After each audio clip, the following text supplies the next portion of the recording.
Boa noite, pessoal. Nós somos alunos de bacharelado em Administração Pública da UFPA.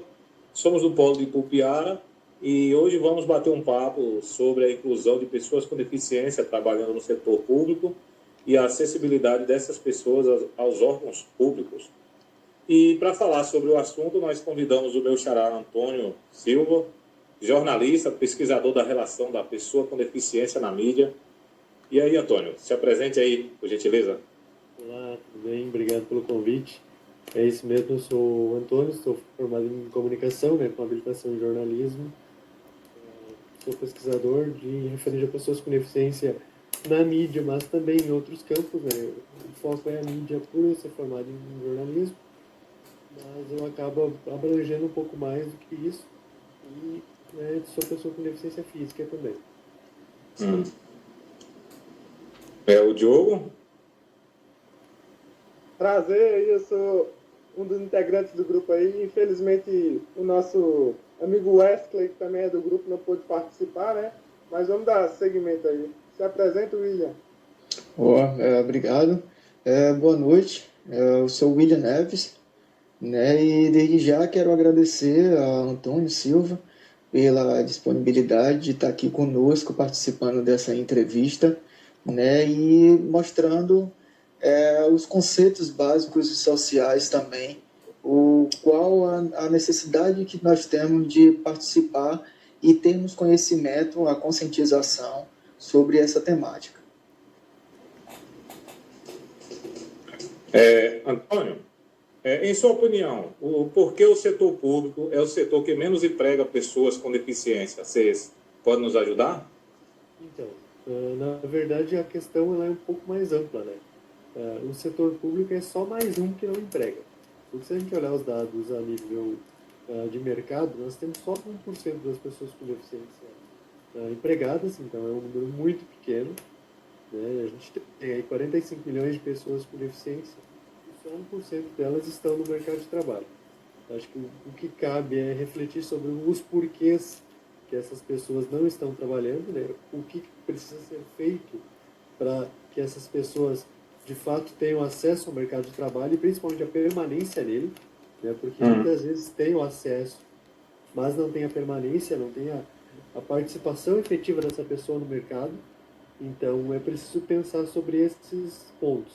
No setor público, um complicador é o seguinte: muitas vezes cabe ao setor público fiscalizar a empregabilidade da pessoa com deficiência. Então, ele, enquanto ente fiscalizador, ele não fiscaliza a si mesmo, certo?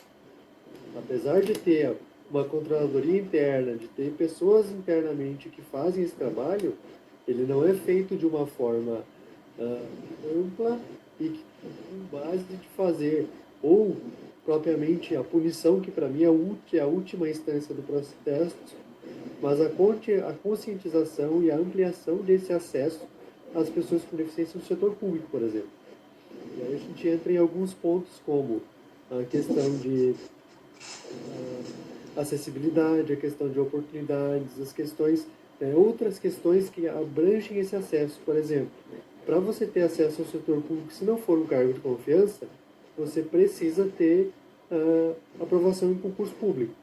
Só que o índice de escolaridade das pessoas com deficiência ele também é baixo, porque muitos não conseguem acessar a escola e quando tem esse acesso, a escola não confia no potencial desse aluno a ponto de desenvolvê-lo com capacidade de chegar numa prova de concurso público, fazer essa prova e se habilitar. Então, são muitos caminhos que a gente precisa considerar nesse processo até chegar de fato na empregabilidade. No caso, precisa se educar também as demais pessoas para saber lidar com essa situação, não somente por obrigação, não somente para seguir aquele protocolo à risca e dizer, pronto, já cumpri o protocolo que a lei obriga, não preciso fazer mais nada para esse cidadão. Seria mais ou menos isso? Exatamente. Só para, não sei se vocês vão usar esse áudio depois, porque assim... A gente vai mandar para a faculdade. É que enquanto eu falava, beleza, enquanto eu falava, deu alguns chiados. Não sei se deu isso para vocês também. De repente, se vocês puderem deixar o microfone desligado. Ah, isso, Pode ser que isso. tá Obrigado. Pode ser que Obrigado. tá pegando algum áudio aí. Perfeito, perfeito. Beleza. Senão prejudica o material para vocês depois, né? E aí, como eu falei, esse processo ele precisa ser a desconstrução, né, de muitos preconceitos, e aí a gente entra num tema chamado capacitismo, que é uma das áreas que eu estudo hoje. O capacitismo ele é o preconceito relacionado às pessoas com deficiência. Assim como existe o racismo, existe a homofobia, esse é o nome que a gente dá para o preconceito relacionado às pessoas com deficiência. E como que ele se estabelece?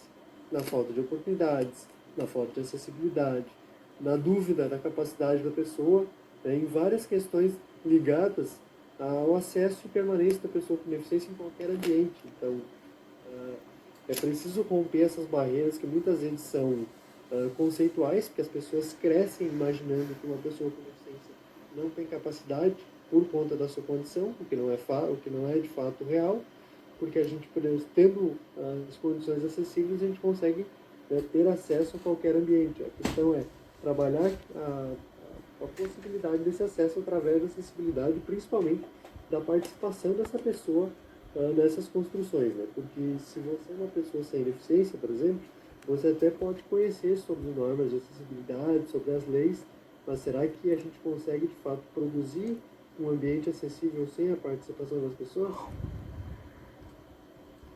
Cara, é bem importante, assim, você falar, né? Mas eu estava vendo sobre isso, inclusive nesse concurso que vai ter, né, do Banco do Brasil. E eu estava olhando, se eu não me engano, né? Se eu não me engano, lá fala que é uma vaga para deficiente a cada 19 da ampla concorrência. Isso é uma porcentagem muito baixa para deficiência, que lá fala, né? Uma vaga a cada 19, quer dizer que passam 19 na frente da pessoa com deficiência. É um absurdo. E mesmo assim, as empresas hoje em dia só contratam por contratar a pessoa. Para ocupar a vaga, tá bem ali perante a lei, né? E não dão a condição dessa pessoa trabalhar bem ali dentro, crescer dentro da empresa. Só dão cargos ali de auxiliar, de assistente. Isso acontece muito. E essa é uma Assim, das razões para as pessoas não ficarem nos empregos, inclusive. Né? sim, Existem com pessoas certeza. amplamente qualificadas que vão fazer uma função que não condiz com a sua capacidade e elas acabam pedindo demissão, porque fazer por fazer não resolve a questão, né? É justamente a questão da equidade, né? Que se fala. Para Exatamente. deixar todo mundo com as mesmas oportunidades. Eu vi que você, como tá até estudando isso, né? Que você acha assim que a gestão pública, os gestores públicos podem fazer perante a isso? Porque eu acredito que são muitas coisas, mas eu acho que você deve pensar assim, em soluções mais pontuais sobre isso, né? Eu acho que a gente tem caminhos básicos para fazer esse processo acontecer. Primeiro, eu acho que é cumprir as leis, né? A gente tem aí o básico que é a acessibilidade. Sem acessibilidade, a gente não consegue, de fato, fazer a coisa acontecer. Segundo ponto, por lei também, todo município deve ter o Conselho da Pessoa com Deficiência instituído, né? A partir desse conselho, consegue criar ações, né, para qualquer área envolvendo pessoas com deficiência. Então, isso também é uma ação de representatividade. E o terceiro ponto é o fomento de oportunidades. Seja para cargos de confiança, que já existe um projeto de lei que prevê que um número X de vagas de cargos de confiança sejam para pessoas com deficiência. Eu sei que o projeto é do senador Romário, mas o número eu não vou lembrar agora. Inclusive, tem publicações minhas sobre isso no Facebook, por exemplo. Tem uma publicação que eu fiz falando sobre esse projeto. E colocando essas pessoas dentro do processo, investindo em acessibilidade e fazer com que elas participem das decisões.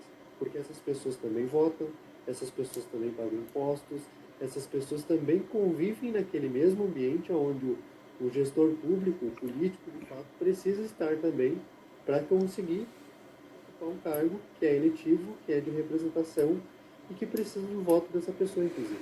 Então é preciso que os políticos também nos vejam como potenciais eleitores e trabalhem essas questões pensando na gente.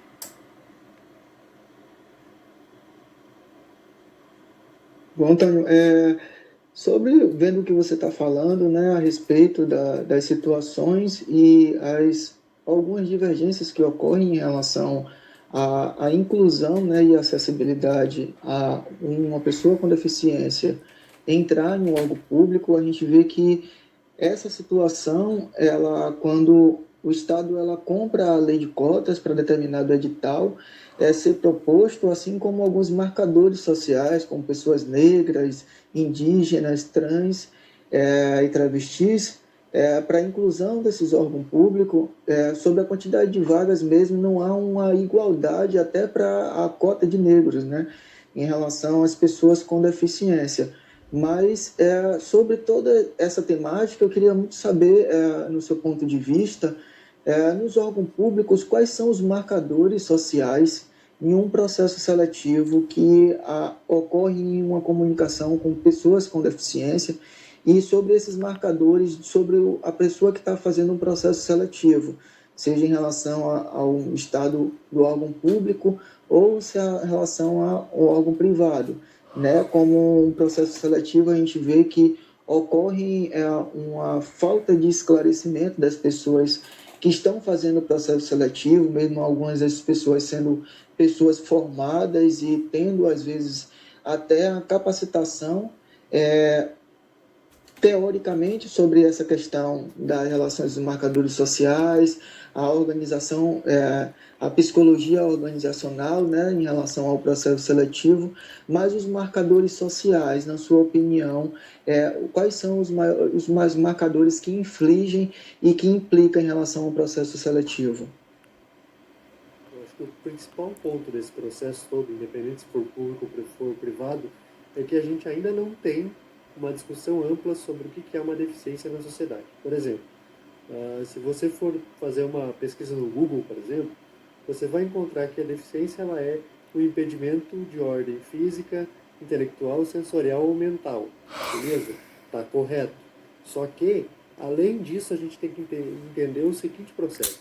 Ela é tudo isso que eu disse, mas com um processo de interação social. Ou seja, eu tenho um impedimento físico, mas esse impedimento físico ele deve considerar o meu envolvimento com a sociedade onde eu estou. Se eu estiver num lugar que é amplamente favorável para mim, a minha dificuldade vai ser menor do que se eu estivesse num ambiente que ele é desfavorável para mim. Por exemplo, se eu estiver andando numa superfície plana, beleza, está perfeito. Mas se eu tiver que andar numa escadaria, a situação é outra, porque aí muda todo o processo de interação social. Então, enquanto a gente não conseguir discutir o que é uma deficiência e a sua aplicação social, a gente não consegue incluir com efetividade. Em relação a essas entrevistas, acontece exatamente isso. A gente não estuda sobre deficiência na universidade, a gente não aprende sobre esses conceitos e a aplicação desses conceitos e acaba que vira número. Eu preciso ter 5% de pessoas com deficiência na empresa, eu preciso ter 1% no concurso público, eu preciso ter tantos por cento no órgão público. Só que como que eu coloco essas pessoas lá? Porque, as provas de concurso elas já poderiam ser impugnadas pelo uso da terminologia incorreta, por exemplo. Se vocês pegarem provas, vocês vão encontrar portadores de deficiência, que é uma expressão que não se usa mais, o próprio deficiente, ou pessoa com necessidade especial. Então, todos esses processos, eles ainda são muito antigos, eles ainda não entenderam que nós somos uma pessoa com deficiência, que aí essa terminologia substitui todas as outras anteriores, inclusive, levando isso muito a fundo, é possível impugnar o edital, se ele estiver com a nomenclatura errada, porque essa nomenclatura ela não nos representa. Né?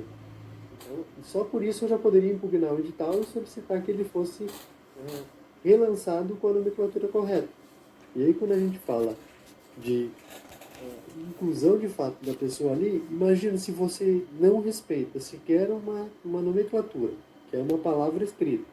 Então, como é que você vai entender a realidade dessa pessoa? Como é que você vai pensar em acessibilidade para essa pessoa? Até porque muitas vezes você não tem pessoas anteriores a ela ali. Então, muitas vezes o processo de acessibilização, de conscientização, de educação sobre deficiência vai ser feito quando aquela pessoa entrar. Então, ela precisa estar ali, ela precisa estar ocupando aquele espaço para que, de fato, as coisas aconteçam. E sobre a questão das cotas, nos materiais que eu faço, nas conversas, Eu sempre digo que a cota ela é um instrumento de educação. E o exemplo que eu uso é o seguinte: quando a gente é criança, nossos pais sempre nos dizem que a gente precisa escovar os dentes, que a gente precisa tomar banho, que a gente precisa se alimentar na hora certa, né? Vai chegar um momento da vida que a gente aprende a fazer isso sozinho e faz. A lei de cotas ela é a mesma coisa. Ela existe hoje para ensinar a iniciativa privada, a iniciativa pública, que eles precisam colocar pessoas lá pelas suas capacidades. Por isso que hoje eles são obrigados. Eu espero que no futuro próximo ainda, isso aconteça de forma natural. Que ela seja esse mecanismo de romper barreiras. A gente está muito longe disso ainda, mas eu espero que a gente consiga chegar lá e que de fato as pessoas entrem por suas habilitações. E falando ainda, complementando a outra pergunta, não é só destinar uma vaga para a pessoa com deficiência no concurso. Será que essa pessoa precisa de um intérprete de Libras? Será que essa pessoa precisa de uma sala exclusiva para ela? Ela precisa de um monitor maior para ela? Ela precisa de um tempo maior para fazer a prova? A lei garante tudo isso. Só que o senso comum nos diz que precisamos reservar uma vaga para a pessoa com deficiência. Mas o acesso a essa vaga está sendo garantido. Se esse acesso não for garantido, a gente pode ter 19 vagas para pessoas com deficiência e uma para sem deficiência. Só que se a pessoa não conseguir fazer a prova, de nada adianta eu ter mais vagas que eu não vou de qualquer forma preencher esses espaços. É muito interessante que você fala isso. Desculpa, Diogo, mas isso é uma situação que é bem delimitada, né? A questão dos interesses das ciências, das políticas públicas, ocorre essa intervenção, né, da locomoção, comunicação entre o setor público e os interesses sociais, né, verificando com os direitos humanos a necessidade daquela organização se atualizar.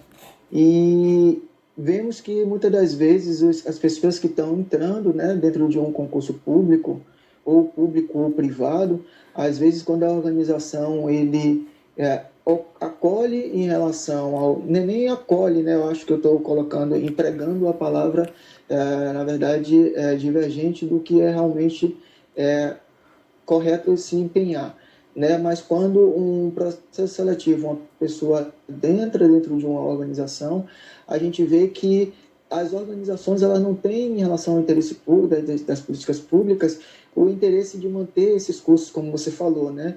Às vezes, por uma pessoa que é auditiva, deficiente auditiva, ela não tem uma facilidade dentro desses órgãos públicos, onde são empregados essas pessoas, esses cidadãos, para uma boa comunicação igualitária. E também vemos que também os interesses da inclusão realizada dessas pessoas dentro dos órgãos públicos, vemos que a gente não vê uma manutenção, né, em relação à acessibilidade aos elevadores, para as pessoas com deficiência física, às vezes tem pouca acessibilidade e muitas das vezes a dificuldade em relação a esses trabalhadores não se sentirem satisfeitos, né, ou talvez motivados dentro daquela organização. E muitas das vezes não é em relação à capacidade, mas é o clima organizacional ou a relação interpessoal também em relação ao cidadão sobre o seu ponto de vista, a expectativa de que ele criou para entrar dentro daquela organização e depois, quando ele está dentro dessa organização, ele não vê esse reflexo, né, do cumprimento em relação à organização para com o órgão público que é para servir ao cidadão, né? Mas muitas das vezes a gente como cidadão, como o coparticipante em relação à inclusão desses trabalhos, a gente mesmo não somos inclusos como cidadão quando a gente não vê esse reconhecimento da empresa para conosco em relação a essas manutenções. E, em seu ponto de vista, o que isso implica em relação à organização e atualização? Você acha que no seu conhecimento e na sua experiência de vida, isso atualmente mudou em relação aos órgãos públicos e privados manterem cursos e palestras sobre conscientização e sobre essa forma de comunicação e adaptação dos órgãos? A gente tem hoje a gente só contribuindo com a tua pergunta, William, acho que eu trocaria a palavra acolher por incluir. E o cenário que a gente tem hoje ele é de integração, tá? Porque existem esses dois cenários, né? A gente tem um cenário de integração e um cenário de inclusão. O que é a integração? A integração é eu te colocar num ambiente que ele não é acessível para ti plenamente, mas que você está lá e muitas vezes isso é vendido como inclusão. Mas inclusão é eu criar um ambiente favorável para que você acesse e permaneça nele com segurança e autonomia. Então a gente tem muito de integração hoje que é vendido como inclusão. E eu vou dar um exemplo bem cotidiano, só para explicar de fato o que eu estou dizendo, que é o shopping, por exemplo. Se você ir num shopping hoje, existe uma mesa ou duas mesas na praça de alimentação que ela tem o logo dizendo que é reservado para pessoa com deficiência, certo? As pessoas vendem essa ideia como uma ideia de inclusão, mas ela é uma ideia de integração. Por quê? Porque ela separa um espaço para mim. Se eu for fazer um espaço realmente inclusivo, eu tenho que chegar lá e escolher o lugar que eu quero. Isso é estar incluído. Se eu deixo um espaço delimitado, eu estou integrando. Então tem essa diferença. E sobre essa mudança de postura, ela vem acontecendo. Por quê? O primeiro passo é o básico. Uma rampa na porta. Parece pouco, mas é o primeiro passo. Daqui a pouco tem um colaborador que se comunica em Libras. Já vai melhorando um pouco.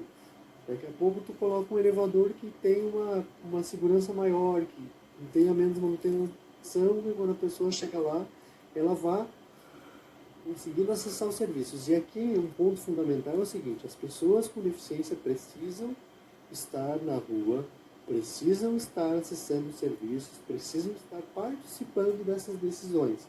Porque, por exemplo, infelizmente o setor público hoje ele governa para a maioria, ou para aquilo que ele acha que é a maioria. Então, se eu não tenho uma pessoa com deficiência participando dos processos, se eu não tenho cara indo lá na prefeitura cobrar, se eu não tenho cara indo na Câmara de Vereadores cobrar, isso nunca vai acontecer. Por quê? Porque eles fazem a partir da perspectiva deles. Então, eu só vou conseguir, de fato, acessibilizar, tornar os ambientes melhores se as pessoas forem protagonistas dessas ações. Por exemplo, aqui no Sul, onde eu estou, eu conheço dois parlamentares que têm deficiência, por exemplo. Um é vice-prefeito e o outro é prefeito. Então, nas cidades deles, a acessibilidade é muito maior. Por quê? Porque tem os dois legisladores, dois entes públicos que foram eleitos, sendo pessoas com deficiência, que conhecem a causa, que passaram a olhar para a causa a partir dessa perspectiva. Só que a gente também não pode esperar que toda cidade do Brasil, que todos os 5 mil e tantos municípios, tenham uma pessoa com deficiência na Câmara, na Prefeitura, para que a coisa aconteça. Então, eu preciso que a pessoa com deficiência, que é um eleitor, que é um participante de concurso público, que é um cara que quer estar nesse meio, participe. Que ele vá nos ambientes, que ele dê ideias, se for preciso, vá cobrar nas redes sociais, mobilize as pessoas, que na sociedade o Conselho da Pessoa com Deficiência, todos os municípios devem ter, está estabelecido na Lei Brasileira de Inclusão, por exemplo, que é uma lei federal. Então é preciso que as pessoas também sejam protagonistas dos processos, né? É muito importante você falar, né? Porque você é uma pessoa que viveu na pele, né? Você me falou antes que trabalhou no setor público por muito tempo e também você é uma pessoa que é um porta-voz para muitas pessoas que não têm tanta voz quanto você. Você é um jornalista que transmite, que é um pesquisador sobre isso na mídia. Eu queria que você contasse um pouco da sua experiência trabalhando no setor público. Então, eu iniciei no setor público em 2012, né, aqui na minha cidade, e aí eu fiquei até 2016. Né, eu trabalhava com licitações na época, então o processo de acessibilidade para mim ele é muito reduzido pela minha condição. Né, eu tenho um quadro de mobilidade reduzida hoje em decorrência de uma sequela de paralisia cerebral. Eu só tenho uma dificuldade para andar, então a minha questão de acessibilidade é muito pequena em relação a outras pessoas.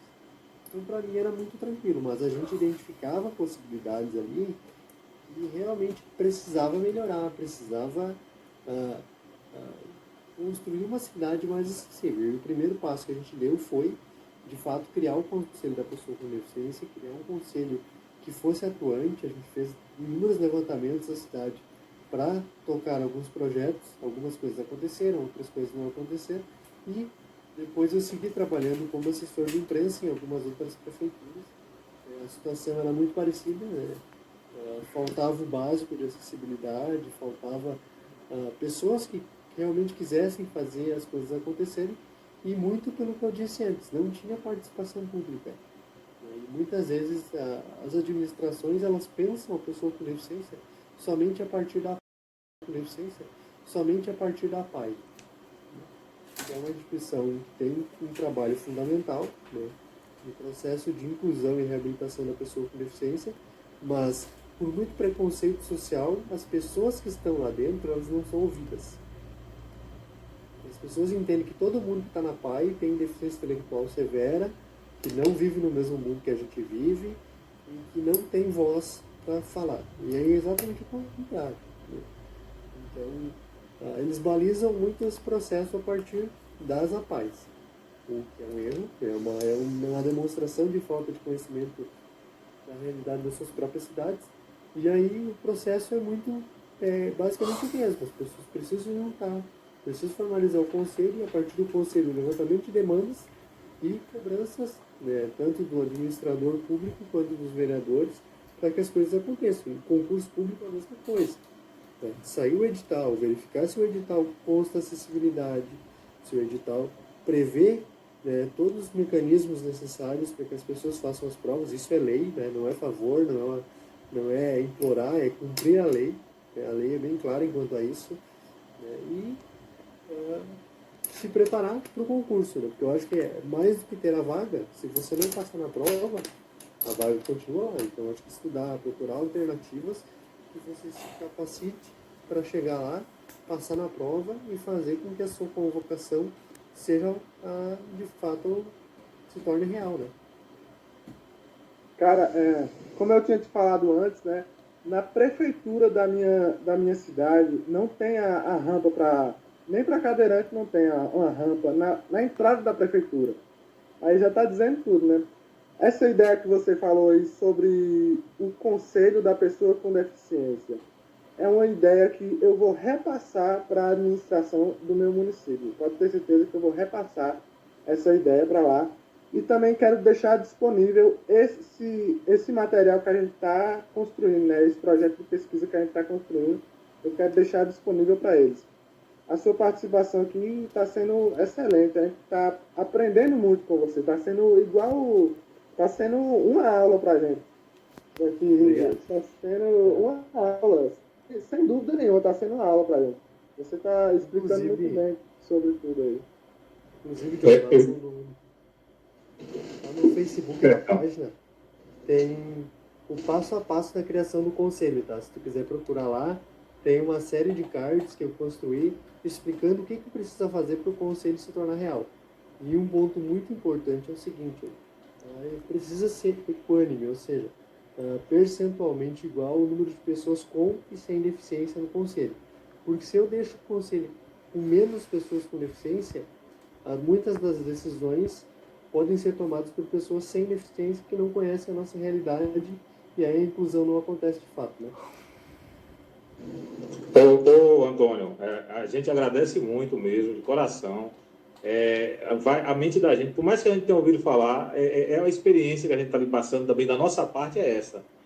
Esse papo aqui, tem que os professores, parabéns à nossa universidade por nos dar essa oportunidade de fazer esse tipo de pesquisa, que talvez é o que falta para a gente cair a ficha, voltar os olhos assim um pouco mais para o próximo, né? No caso desse assunto que a gente vem tratando, o Diogo falou da cidade dele aqui. Eu posso falar que, graças a Deus, a minha cidade aqui, ela já dispõe de vários locais de acessibilidade, de rampas, né, sinalizações, tudo.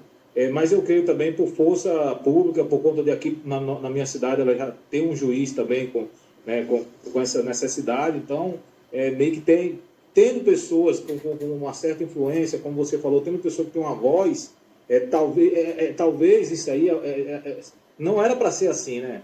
Não precisava ser assim, mas se tiver de ser assim, que seja. Então, assim, o que eu tenho para lhe perguntar é sobre... você falou que isso já é um começo, ainda que seja um mínimo, essa simples rampa que colocaram ali na porta daquele único comércio, mas as pessoas já começam a olhar para aquilo, né? Alguém para o carro na frente, o outro já alerta: ô fulano, não para aí não. No início a gente vê mesmo a educação da população, às vezes não é nem por maldade, por dizer, vou colocar, estou vendo, não. A pessoa simplesmente nem percebe, simplesmente não foi educada para aquilo, ela nunca se preocupou com isso, né? O que eu tenho para de tudo que você já passou diante desse problema, você pode passar para a gente assim, um problema maior que você já enfrentou mesmo, que poxa, agora realmente minha vida ficou difícil, né, nessa situação. E também assim, vou mais fundo, você já presenciou alguém sofrer preconceito por conta dessa condição, ou até você mesmo você já passou por isso?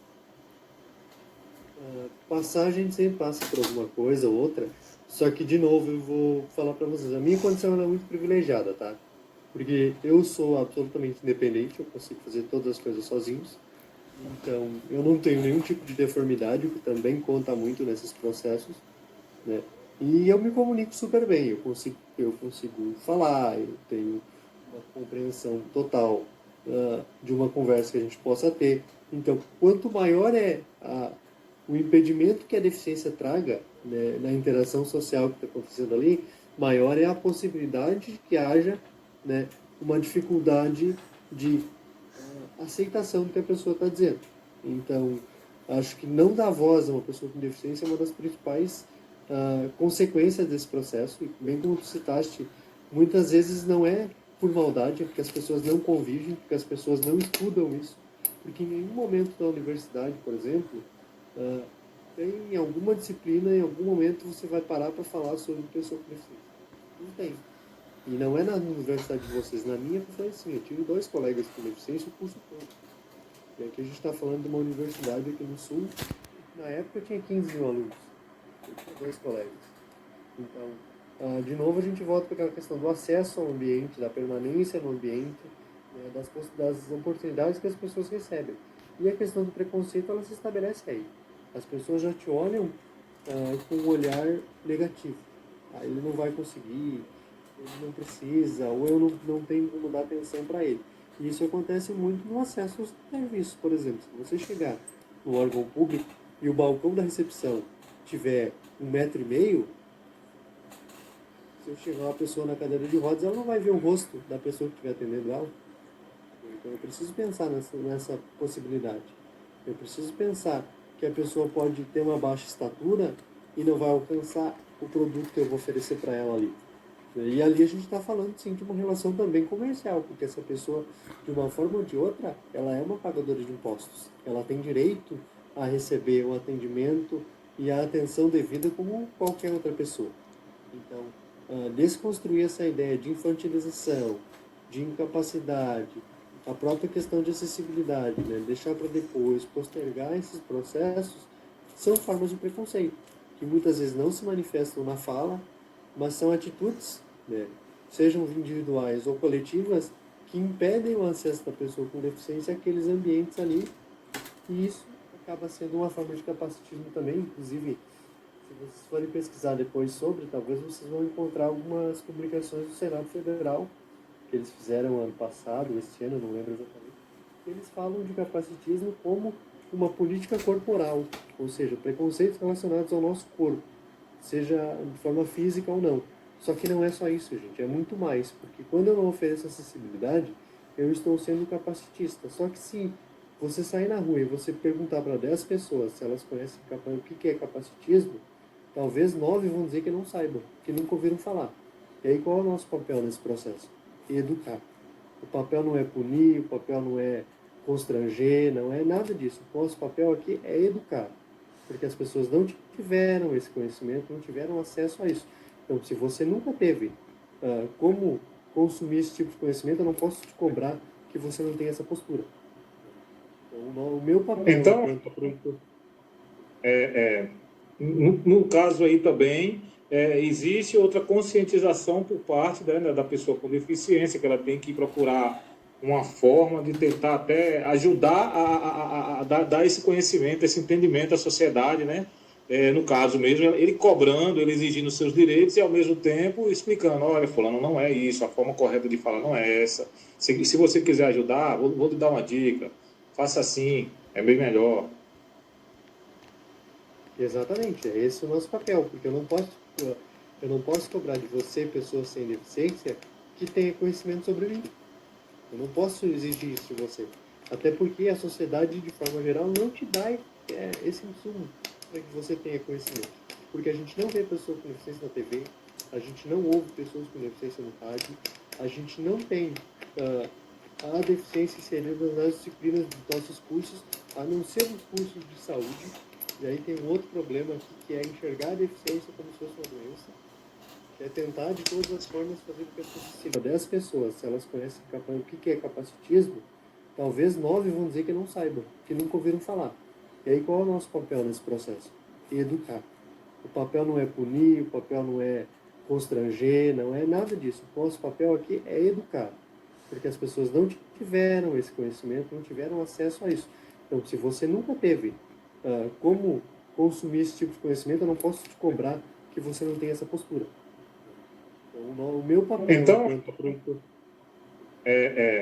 no caso aí também, existe outra conscientização por parte da pessoa com deficiência, que ela tem que procurar uma forma de tentar até ajudar a dar esse conhecimento, esse entendimento à sociedade, né? No caso mesmo, ele cobrando, ele exigindo seus direitos e ao mesmo tempo explicando, olha, fulano, não é isso, a forma correta de falar não é essa. Se você quiser ajudar, vou lhe dar uma dica, faça assim, é bem melhor. Exatamente, é esse o nosso papel, porque eu não posso cobrar de você, pessoa sem deficiência, que tenha conhecimento sobre mim. Eu não posso exigir isso de você. Até porque a sociedade, de forma geral, não te dá esse insumo para que você tenha conhecimento. Porque a gente não vê pessoas com deficiência na TV, a gente não ouve pessoas com deficiência no rádio, a gente não tem a deficiência inserida nas disciplinas dos nossos cursos, a não ser nos cursos de saúde. E aí tem um outro problema aqui, que é enxergar a deficiência como se fosse uma doença, que é tentar de todas as formas fazer com que as pessoas se livrem delas. E muitas vezes isso não é possível. A medicina, ela nos ajuda, ela melhora a nossa condição de saúde, mas ela não está aqui para nos livrar da nossa característica, porque isso é uma característica humana, né? Então, é bem complexo, porque tem muito a ser feito, né? E vocês pesquisam o ambiente público, vocês pesquisam esse ambiente, mas em todos os ambientes é preciso que a gente pense. Porque hoje, se você for assistir uma reportagem na semana temática da pessoa com deficiência, que vai ser agora em setembro, vai ter sempre um médico falando, vai ter sempre um especialista falando. Mas e quando que as pessoas com deficiência falam? Quando que você vai chamar elas para elas falarem da condição delas? Sabe? Porque é muito fácil eu chamar um médico, cara, de jaleco branco no estúdio, falando de uma situação que muitas vezes ele sequer conhece de fato, porque ele só leu o som. Então, a desconstrução desse ambiente desfavorável, ela se estabelece em todos os ambientes. Sim, inclusive sobre isso, a gente teve eu não lembro exatamente o tema da aula, mas a gente teve uma aula recentemente, agora, no final de semana passado, ou foi durante a semana, sobre essa questão da pessoa com deficiência. Mas esse nosso trabalho, ele era tema livre, e a gente debatendo lá, a gente escolheu esse tema. E aí eu que busquei e encontrei você para tentar essa entrevista aí. Aí, ainda bem que consegui, né? Você tá ensinando demais aqui pra gente. Eu vou assistir umas 10 vezes aqui depois desse papo. Uma coisa que eu ia te falar, que você, inclusive você citou, né? Que uma pessoa, por exemplo, deficiente auditiva, chega na recepção de um órgão público, ela não tem como se comunicar com aquele recepcionista, ela não tem como falar o que ela quer fazer ali. Outra coisa que você citou e eu nem tinha pensado é na altura. Se o balcão ali tem 1,5 m, você não consegue se comunicar também. Então essa questão aí é uma questão que eu mesmo não tinha pensado desenvolvendo o trabalho. Essa questão da altura do balcão para o cadeirante.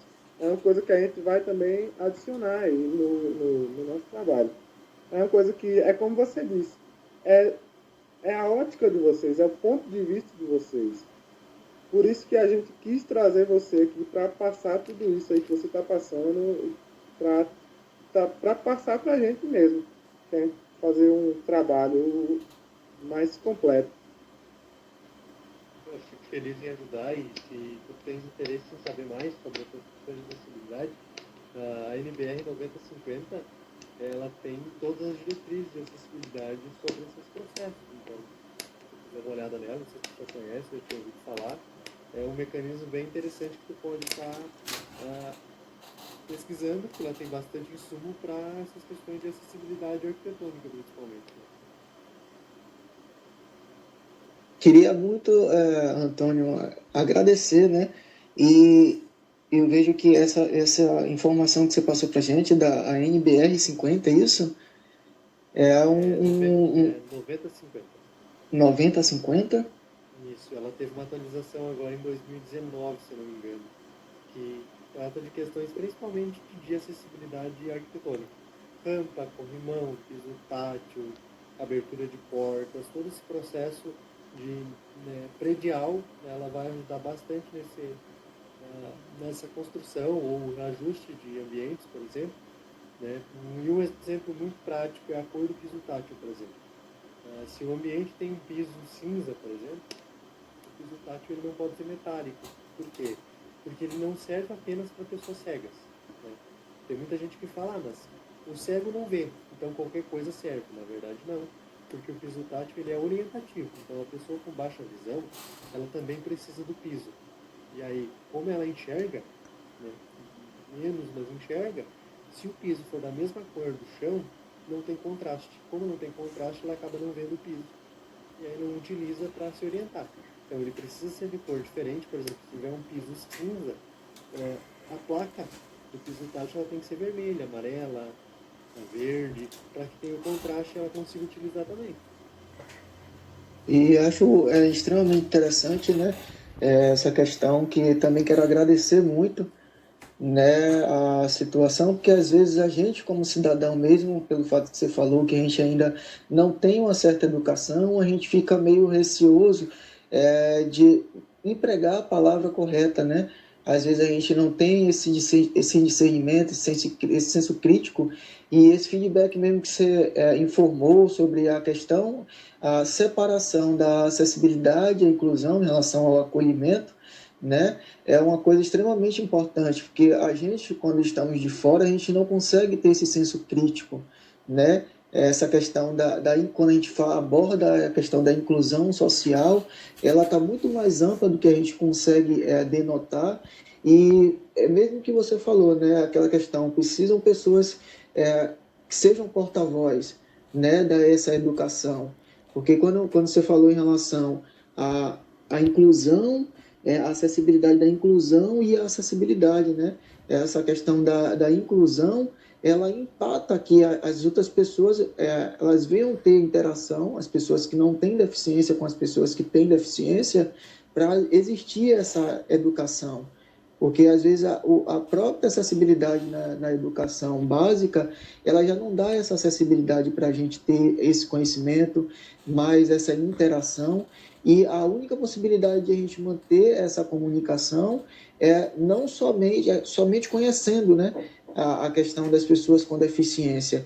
E se não existe acessibilidade, não existe essa educação, porque a gente acaba sendo separado, né? Somos uma pessoa separada dessa acessibilidade, não só a acessibilidade de vocês estar tendo comunicação com a gente, como a gente para com vocês, mas também a gente ter acessibilidade a vocês, para que a gente venha ter esse conhecimento, esse despertamento e esse despreendimento social que nos falta e nos inflige muito ainda pelo fato da acessibilidade do conhecimento, que ainda não estão impregnado ainda dentro da sociedade.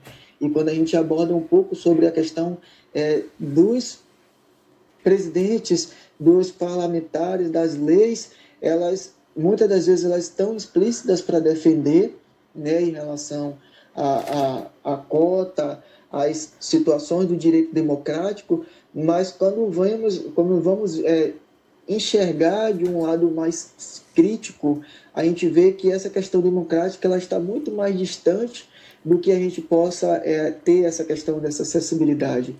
né? Então, vemos que essa é uma questão, e eu queria muito agradecer, né? Porque foi como o Antônio falou no início, a gente que estamos fazendo essa pesquisa e que graças a Diogo o tema foi especialmente divulgado por ele.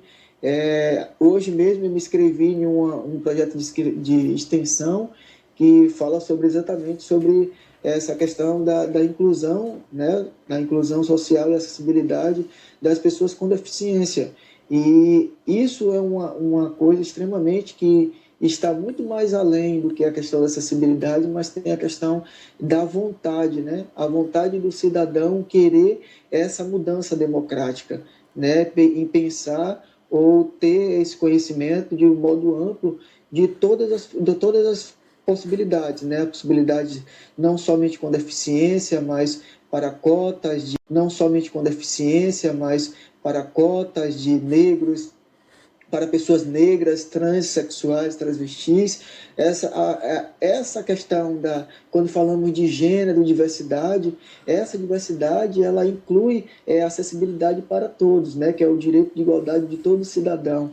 Como você informou mesmo sobre o pagamento de impostos, todos os cidadãos ele paga seus impostos, ele paga e tem o seu dever para com o Estado, como cidadão, mas muitas das vezes a gente não vê esse retorno, né, dessas organizações e desses responsáveis, muitas das vezes, fora do que está escrito em relação à lei, mas o cumprimento dessas palavras escritas sobre os manuscritos e sobre a acessibilidade das leis que estão escritas dentro das organizações dos órgãos federais em relação à implementação na sociedade, né, para que seja visível essa questão dessa comunicação, mesmo como você falou, sobre a entrevista de pessoas com deficiência. Vemos que não são procurados, né, muitos deficientes não são procurados para essa entrevista. A gente não vê essas matérias, essas teses que são desenvolvidas como uma situação de marketing sendo promovida, mas por direitos públicos. E queria muito agradecer pela oportunidade que você está me dando, né, de estar aqui tendo essa entrevista com você. Gratidão. Imagina, eu que agradeço o convite, a oportunidade, eu acho que é muito importante a gente estar falando sobre. E o que a gente está fazendo aqui hoje, falando de acessibilidade, por exemplo, seria a acessibilidade atitudinal. Vocês já ouviram falar sobre ela? A acessibilidade atitudinal, ela diz respeito às nossas atitudes perante as pessoas com deficiência. E a maioria dessas atitudes, elas precisam ser reconstruídas porque, historicamente, a gente vê as pessoas com deficiência como menos. Por isso a palavra deficiente. A palavra deficiente, por exemplo, ela tem origem na construção de duas palavras, que é déficit e ciente. Ou seja, eu tenho ciência que eu sou menos que você.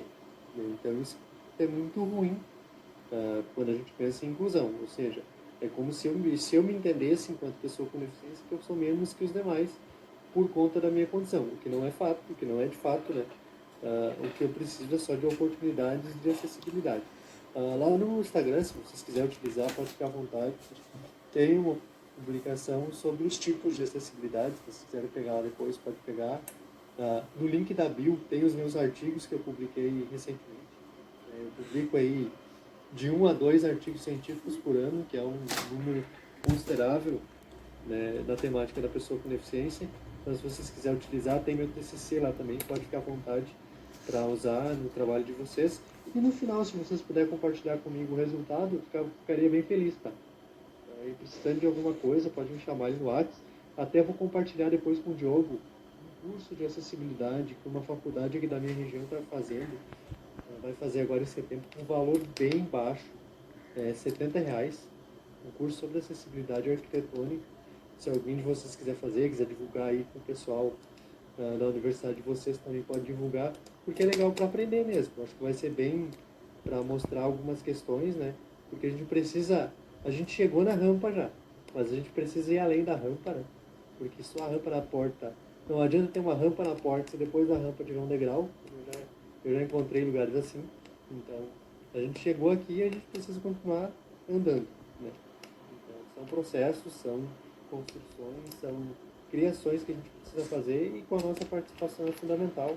Em uma marca, se vocês forem ver nos meus trabalhos depois, sempre tem a participação de pessoas com deficiência. Isso é um propósito que eu coloquei para mim. Eu acho que não tem porquê eu falar de pessoas com deficiência sem ouvi-las, né?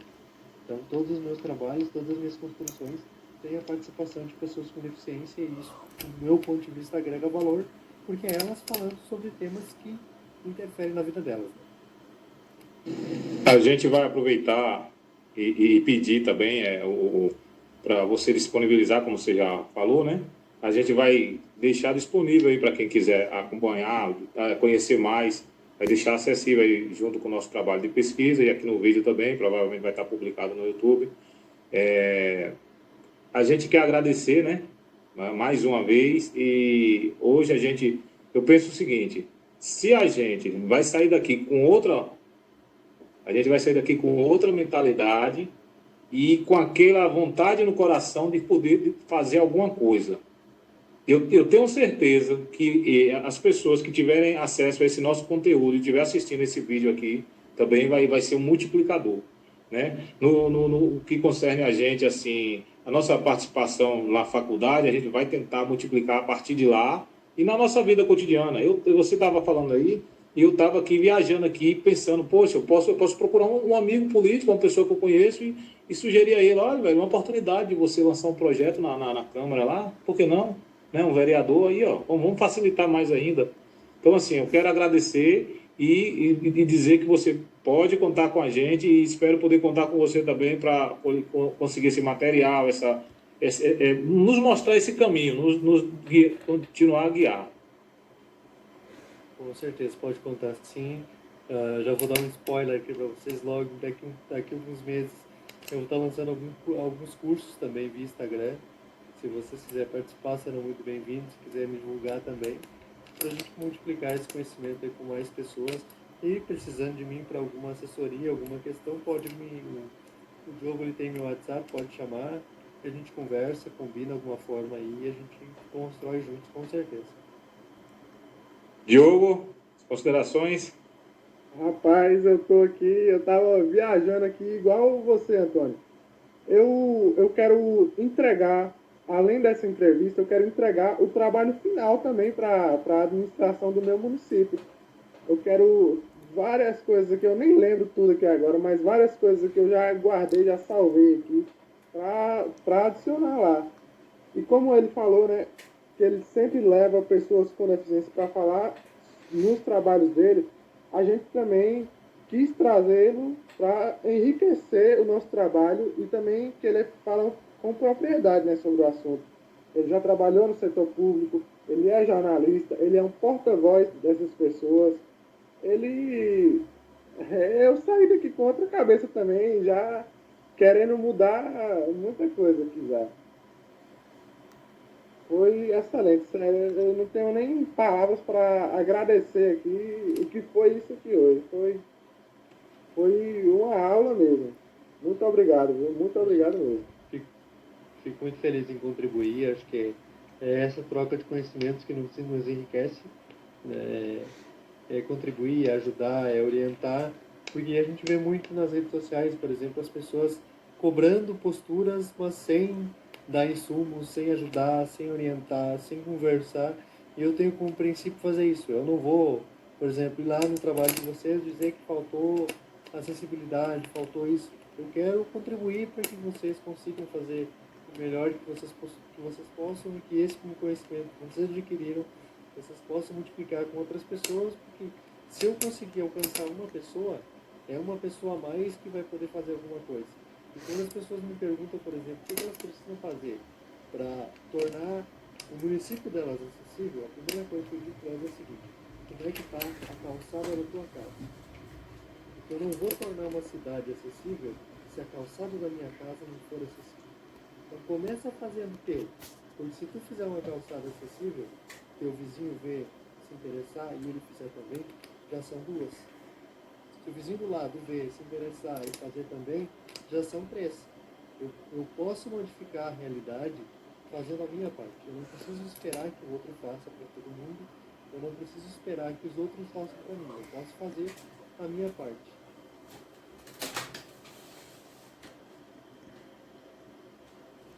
Ok, então vamos encerrar por aqui, né? Foi muito bom mesmo, muito produtivo. Uma joia esse nosso papo. Valeu, Antônio. Muito obrigado. Obrigado, pessoal. E até o próximo trabalho aí que a gente fizer junto. Muito obrigado. Tenho mais conversas como essa, viu? Vamos marcar aí mais conversas como essa. Com certeza, vamos conversar sim. Precisando de mim, estou sempre à disposição. Né? Obrigado pela oportunidade. Um abraço para vocês aí. Muito obrigado. Obrigado. É que a gente agradece, Antônio. Muito obrigado. Muito obrigado mesmo. Tchau.